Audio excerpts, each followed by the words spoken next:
evening and welcome to Tucker Carlson Tonight. The president is holding a rally this evening in Panama City, Florida. We'll go to it live when he begins speaking.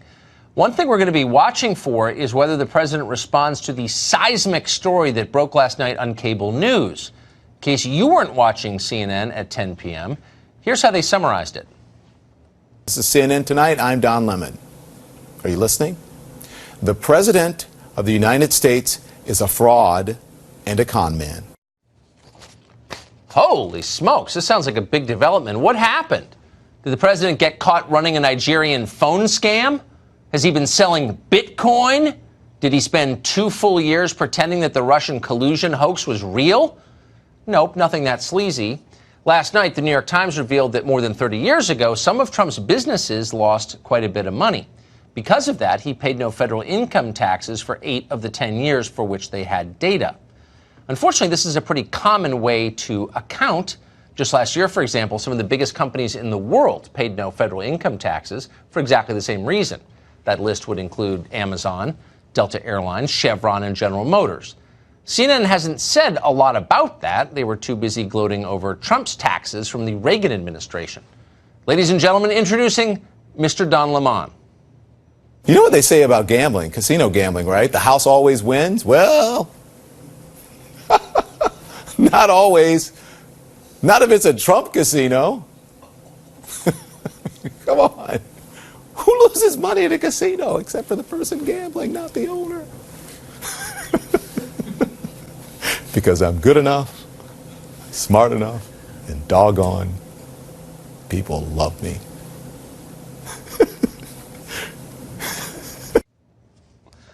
Oh, Don Lemon is easily amused, and he was thrilled last night. When the whole point of your network is to attack a single person, this is a major story. From his shadowy lair hidden high above the newsroom, CNN's secretive dwarf king slithered to the intercom and summoned his minions. From across the cable empire, they gathered at his beckoning, each with talking points ready. He lost more than double the next biggest loser in this country. So he's literally the biggest loser. His losses were more than double the next biggest loser in the country. Does this to you explain why he doesn't want anyone to have this information? That he was such a loser? He calls people losers and he has such disdain and yet he was literally the biggest loser in the country. Trump lost money. Well, it's a good thing CNN is on that story. Otherwise, nobody would have guessed that Donald Trump had financial problems in the early 1990s. Except people who were alive then, or people who have internet access now. 30 years ago, Trump's personal debt crisis was national news. Inside his wallet, Trump papers reveal huge debt, read the tabloids. Trump in a slump. Even David Letterman mocked Trump with a top 10 list. Top 10 signs that Donald Trump is in trouble. In the end, Donald Trump recovered. He made the disaster part of his brand. In fact, he wrote a book about it called Art of the Comeback. When he launched his reality show, The Apprentice, he bragged about all of this. About 13 years ago, I was seriously in trouble. I was billions of dollars in debt. But I fought back and I won. Big league. So in other words, what we learned last night wasn't really news. What is news is that you can steal someone's private tax information, put it on television, and nobody even pauses or asks whether that's a good idea, much less an invasion of privacy. Are those the rules now? Well, according to Democrats, yes, they are the rules. Lawmakers in New York are preparing legislation that would force the release of Trump's tax returns. But why stop there? How about his medical records? How about his internet search history? How about his texts or transcripts of his phone calls? Why not? And if people who don't like Donald Trump can get that information about him, what about those of us who don't like CNN? Can we get Don Lemon's tax returns? What about Jeff Zucker's internet search history? That'd be compelling. Seriously, why not? What's the limit? Is there a limit?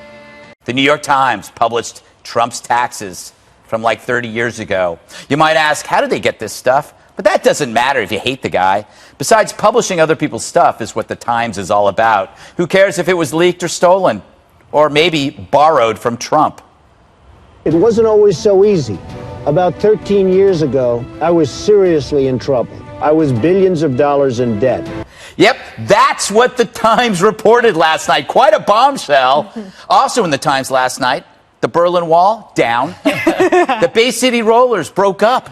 Nobody knows them. Star Wars, actually a hit. And Trump once lost a bundle, say insiders, including Trump himself. Actually, here's an idea. Get the rich kid who owns the Times to turn over his 1040s. So if the Times gets another Pulitzer, they should share it with Trump for tipping them off years ago. Still, the media, of course, their response, Pavlovian. Turns out Donald Trump is our con man in chief. Whatever the opposite of everything you touch turning to gold is, that is the opposite of what Donald Trump had. You have a word for someone who can build up an image like that despite the facts, correct? Con artist. Biggest loser. Yes. I mean, no one has lost as much money, right? Maybe in a divorce. Anyway, here's the media's immortal take. We got him. Again. This time, right? We got him, right? No. But it's fun to watch you try. In fact, it's hilarious. They keep stepping on the same rake and getting whacked in the head again and again, as all those anti-Trump headlines keep falling flat. Why is that? Well, life is good. The economy is roaring along. Unemployment keeps hitting record lows. So when you're in the media and the world isn't going your way, you got to find another story. Even if that story's been told over and over again by the target himself. So I can't wait to hear about the next scoop that Trump's been married twice, that he loves golf and women. And yet, what do you hear from the American public? It's the sound of life in 2019 under Trump. It's the sound of calm. But as the press should know by now, you can't hear it when you're screaming.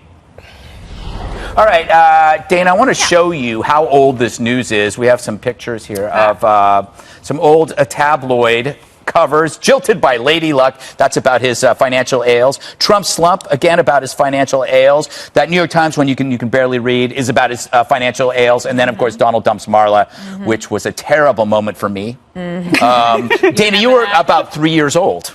Well, I would say there's no training for politics like having to go through the New York media gauntlet. Right. And I didn't really appreciate that until I've kind of been in politics myself at the White House or even like here. You worked for Trump.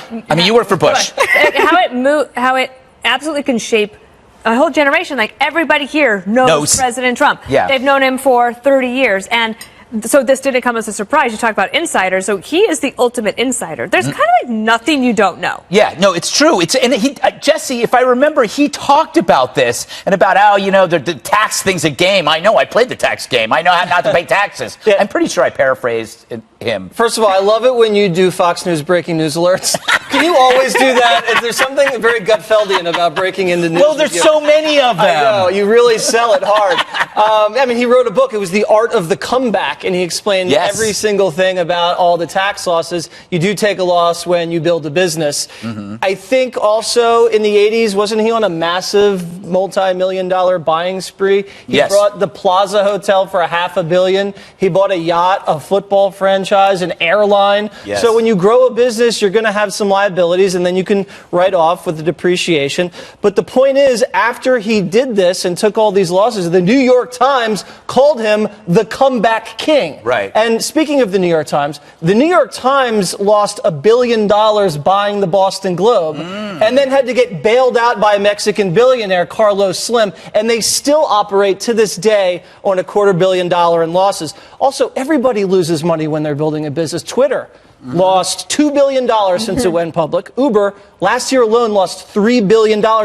And then let's just look at the politicians. AOC lost this state, $24 billion in revenue. Barack Obama doubled our debt, lost $500 million to Solyndra, lost $2 billion on a broken website. Hillary lost $1 billion her donors shelled out when she lost to Donald Trump. So he may have lost a lot of money, but now he has towers all over the globe. He's got great golf courses, and he has the presidency.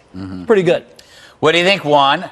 I think he had his daddy to bail him out. I think his dad gave him like $400+ million to help him out of all his troubles. Isn't the New York Times a family business? But what I'm struck by in listening to all this is, Trump lies to his supporters. He says, I'm a successful businessman. That's why I can run this country better than anyone else. I'll make you rich because I'm rich. And then it turns out it's a scam. What's it's the a total scam? because Not rich? guess what? He's not he rich? lost more money than anybody else in America. He's Apparently. also made more money $1 than- billion. That's what happens. No, But he you didn't learn a make lot. more. It goes up and He down. didn't- no, this is Economic You mobility. can try to say, oh, he made, or Jesse goes on about somebody else lost money. This guy lost money. Please, let's just pay attention to the fact that the president of the United States may, in fact, have engaged in tax fraud, bank fraud. May have. These are serious considerations. That's serious accusations. And by the way, that's why the Congress should have access to his tax records, because if he is losing all this money and Russia or some other country decides, oh, you know what, we can get our hooks into this guy